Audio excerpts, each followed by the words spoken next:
अचिन्त्या व्यक्तरूपाय निर्गुणाय गुणात्मने समस्त जगदाधारमूर्तये ब्रह्मणे नमः। श्री गुरुभ्यो नमः। स्वागत है आप सभी का तुला राशि वाले जातकों के लिए दिसंबर 2024 के इस मासिक राशिफल के सत्र में। यह जो मासिक राशिफल है यह चंद्र राशि पर आधारित है तथा यहाँ पर जो भी विषय विशेष आपको बतलाए जाएंगे वह सर्वथा शास्त्रोक्त प्रमाणों के आधार पर ही रखे गए हैं। तो आरंभ करते हैं आपके राशिफल का। यहाँ पर हमने दो भागों में इस स्क्रीन को विभाजित किया है। सर्वप्रथम एक तरफ हमने आपके लिए शास्त्रीय प्रमाण रखे हुए हैं, जैसा कि आप यहाँ पर देख पा रहे होंगे। यह जो है, जो भी हम आपको बात बतलाएंगे उसका शास्त्रोक्त प्रमाण के रूप में यहाँ पर ये नोट्स रखे हुए हैं। उसके साक्षात बगल में यह एक गोचर कुंडली बनी हुई देख पा रहे होंगे। यहाँ पर यह जो गोचर कुंडली है यह प्रायोगिक है। जो भी हम बात बताएंगे इसका प्रायोगिक यहाँ पर देखेंगे। इस प्रकार से आप लोग भी इसको जान और समझ सकते हैं। आरंभ करते हैं आपके शरीर एवं स्वास्थ्य से। जैसा कि एक वृत्त यहाँ पर आप पहले ही बना हुआ देख पा रहे होंगे। यह जो है लग्न भाव का द्योतक है।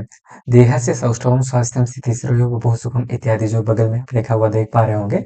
यह जो है बतलाता है कि लग्न का जो प्रथम भाव होता है उससे शरीर की सौष्ठवता, शारीरिक आरोग्यता, आपका जो शारीरिक इम्यूनिटी पावर होता है, पुनः समाज में आपका मान सम्मान, यश प्रतिष्ठा आदि जो भी विषय वस्तुएं हैं, इन सभी का विचार जो है आपके लग्न भाव से किया जाता है। आपके जो लग्नेश है यहाँ पर वह शुक्र हैं और शुक्र आपके लग्न से चतुर्थ भाव में गोचर कर रहे हैं, जो कि अच्छी स्थिति है, क्योंकि गोचर वशात शुक्र जो है चतुर्थ भाव में अच्छे परिणामों को देते हैं। अतः यहाँ पर यह जो स्थिति है यह आपको शारीरिक रूप से मजबूत रखेगी, क्योंकि अष्टम में बृहस्पति भी शुक्र की राशि में बैठे हुए हैं। शुक्र आपका अष्टमेश भी है। अतः शारीरिक रूप से यहाँ पर आपका जो स्वरूप है वह कुछ अच्छा बेहतर निखरता हुआ नजर आएगा।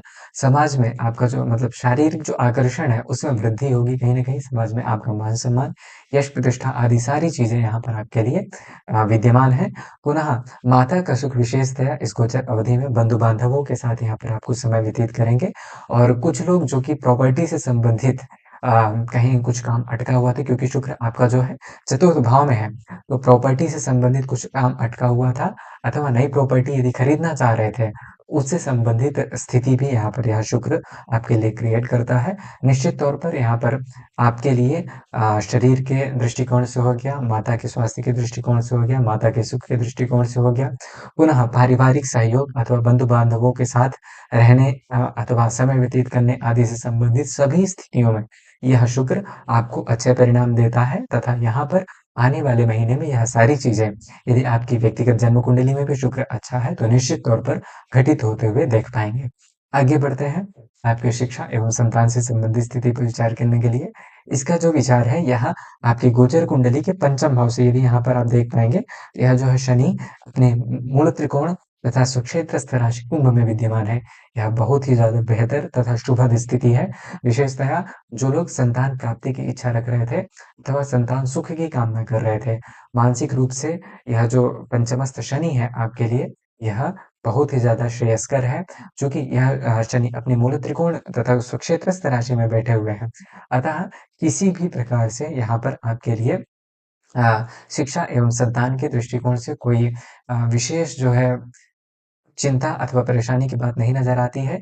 फिर भी छात्र वर्ग जो है उनको ध्यान रखने की आवश्यकता है, क्योंकि ध्यान जो है पढ़ाई से इतर अन्य चीज़ों में ज़्यादा लग सकता है। अतः उन्हें आवश्यकता है शनि से संबंधित उपाय के तौर पर जो हनुमान चालीसा अथवा मंगल के उपाय जो बतलाए गए हैं, वही शनि के उपाय के तौर पर भी आपको करना चाहिए। यह जो है आपको मानसिक रूप से मजबूत रखेगा तथा आपका जो भी मन है उसको एकाग्र करते हुए जहाँ भी आप अपने मन को संलग्न करना चाहते हैं, उसमें विशेषतया इसका जो है शुभ प्रभाव आपको दिखाई देगा। पुनः मानसिक आरोग्यता भी यहाँ पर आपके लिए अच्छी है। संतान पक्ष की ओर से यहाँ पर आपको कुछ बेहतर परिणामों की प्राप्ति भी होती हुई नज़र आती है। अब बात करते हैं आपके सप्तम भाव की। यहाँ पर जो आपके गोचर कुंडली का सप्तम भाव है, यदि आप यहाँ पर देख पाएँगे, यह जो सप्तम भाव है, यह आपके विवाह से संबंधित विवाह मदनालोक भार्याभर्त समागमाः ऐसा करके यहाँ पर यदि आप इसका प्रमाण देखना चाहें तो देख सकते हैं। तो मतलब विवाह से संबंधित जो भी विषय हैं, उन सभी का चिंतन आपके गोचर के सप्तम भाव से किया जाता है। आपके सप्तमेश मंगल हैं, लग्न से दशम में अपनी नीच राशि तथा दशम भाव में दिग्बली होकर के विद्यमान है। अब चूँकि यह मंगल नीच राशि का है, आपका सप्तमेश है, अतः यहाँ पर आपको ध्यान इस बात का रखना है कि किसी भी प्रकार से चूँकि मंगल क्या है? मंगल आपका सत्व है, सत्वम रोग गुणानुजाव निरितु ज्ञातीन धरा सूनुना। यह जो है सभी मंगल के हैं, अर्थात मंगल आपका क्या है? सत्व है, मतलब आपका बल है। पुनः रोग की जो क्षमता है, आरोग्यता है, वह मंगल है। पुनः आपके जो गुण हैं, सद्गुण है, वह उसका भी कारकत्व मंगल रखता है। इत्यादि सभी विषय मतलब आप यदि अपने बल को, अपने गुणों को अच्छे कार्यों में लगाएँगे, तो यहाँ पर यह जो मंगल है आपको उत्तम परिणामों को दे कर के जाएगा क्योंकि यह मंगल दशम भाव में दिग्बली होकर के बैठे हैं। किंतु यदि किसी भी प्रकार से आपने अपने बल का दुरुपयोग करने के लिए प्रयास किया अथवा किसी गलत कार्यों में इसका उपयोग करने के लिए प्रयास किया, तो निश्चित ही यहाँ पर यह मंगल आपके लिए हानि भी करने वाला है। दूसरी बात यह है कि यहाँ पर आपको ध्यान रखना है कि आप अपने दाम्पत्य जीवन में जो भी आपके पार्टनर हैं, उनके साथ आवेग में आकर के, उद्वेग में आकर के अथवा क्रोध में आकर के किसी भी प्रकार का कोई भी वचन, कटु वचन ना कहें अथवा कोई भी निर्णय ना लें। नहीं तो यहाँ पर स्थिति आपके लिए कुछ समस्या भी उत्पन्न कर सकती है। जो लोग प्रेम संबंध में हैं, उनके लिए भी यही बात विशेषतया ध्यातव्य है कि किसी भी प्रकार से आप वाणी में कड़वाहट अथवा क्रोध इस गोचर अवधि में ना आने दें, नहीं तो यह रिश्तों में मतलब एक तरह से समस्या उत्पन्न करने में क्योंकि मंगल नीच का है, इस प्रकार की प्रवृत्ति व्यक्ति के अंदर हमें देखने के लिए प्राप्त होती है। अतः मंगल से संबंधित उपाय आपको करना चाहिए और यदि आपने धैर्य रखा, साहस रखा और अपने बल को एक सही समय पर अच्छे स्थान पर उपयुक्त किया, तो निश्चित तौर पर यह गोचर आपके लिए और भी ज़्यादा सुखद होता हुआ नज़र आएगा। व्यवसाय के दृष्टिकोण से चूँकि आपके 12वें भाव में केतु हैं, अष्टम में बृहस्पति हैं, अतः यदि आप व्यवसाय करना चाहते हैं, तो सोच समझ कर के व्यवसाय करें क्योंकि जो 12वें भाव का केतु है, यदि आपकी जन्म कुंडली में भी अच्छा नहीं है, तो यह हानि क कृत भी होता है। अतः सोच समझ कर के व्यवसाय करने की यहाँ पर व्यवसाय में इन्वेस्टमेंट आदि से संबंधित चीज़ों में आगे बढ़ने की सलाह दी जाती है आपको। आगे करियर से संबंधित स्थिति पर विचार किया जाए तो चूँकि आपके कार्यक्षेत्र में ही मंगल नीच राशि के होकर के बैठे हैं, अतः यहाँ पर आपको सलाह दी जाती है कि आप अपने कार्यक्षेत्र में, कार्यस्थल में भी बहुत सोच समझ करके गंभीरतापूर्वक इस महीने को व्यतीत करें। किसी भी प्रकार से क्रोध में आकर के कोई कार्य ना करें।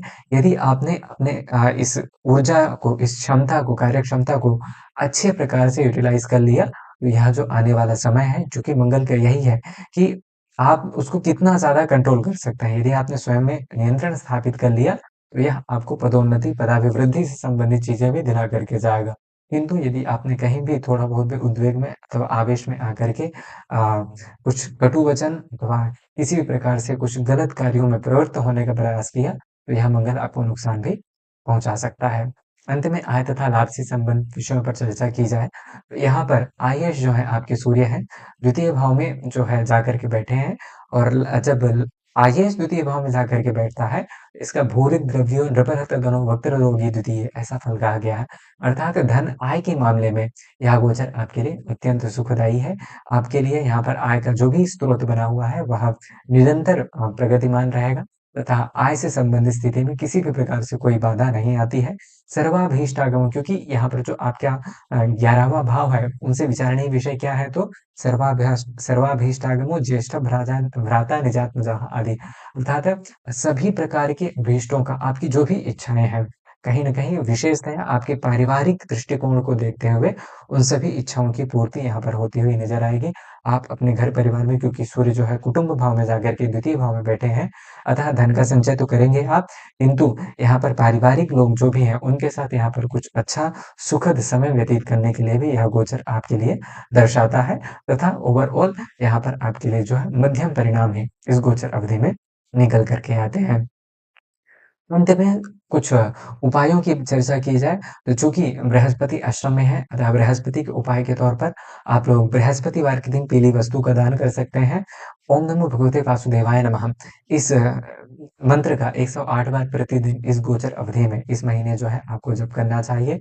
पुनः मंगल के उपाय के तौर पर आप बजरंग बाण, हनुमान चालीसा एवं इन दोनों का प्रतिदिन 1 पाठ अथवा 3 पाठ तथा मंगलवार अथवा शनिवार के दिन जो है सुंदरकांड का पाठ भी कर सकते हैं। यह सभी उपाय आपके लिए इस गोचर अवधि को और भी ज़्यादा शुभद बनाने में सहायक होंगे। आशा है आपको यह जानकारी अच्छी लगी होगी। वर्तमान के लिए इतना ही। मिलते हैं अगली वीडियो में, तब तक के लिए ध्यान रखिए अपना। नमस्ते, महादेव।